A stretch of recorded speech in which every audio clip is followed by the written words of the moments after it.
నిన్న ఎలా అయితే తెలంగాణ ఉద్యమ సారథి తెలంగాణ స్వరాష్ట్రం సాధించినటువంటి మా కేసీఆర్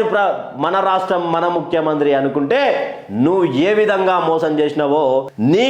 నిన్ను గద్దె దింపాలనే ఆలోచనల తెలంగాణ సమాజం ఎవరికో పట్టం కడదాం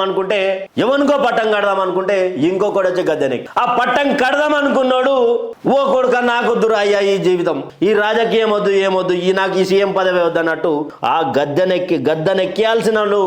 పక్కకు పోతే ఈ గద్దె వచ్చి మీద కూర్చు నువ్వు ఇంకా ఎర్రవెల్లి ఫామ్ హౌస్ లో ఎందుకు నువ్వు ఎవరిని మభ్య పెడతా ఉన్నావు తెలంగాణ ప్రజల మభ్య పెడతా ఉన్నావా అసెంబ్లీ ఇప్పటి వరకు ఎందుకు రాలే కేసీఆర్ రా బయటికి నువ్వు మాట్లాడు బయటికి వచ్చి కానీ ప్రజలరా ఒక్కటి చెప్తా కేసీఆర్ అనేటోడు నాకు ఇష్టమనో పక్కనోనికి ఇష్టమనో కాదు నన్ను గతంలో చూసి నేను కేసీఆర్ నేరు దగ్గర తీసుకోను కాకపోతే తెలంగాణ ఉద్యమ నాయకుడిగా చూస్తా నాయకుడిగా నచ్చుతాడు కేసీఆర్ అనేట ఆయన ఒక అర్ధ గంట సేపు సైలెంట్ ఉన్నాడు అనుకో ప్రకంపన వేరుంటది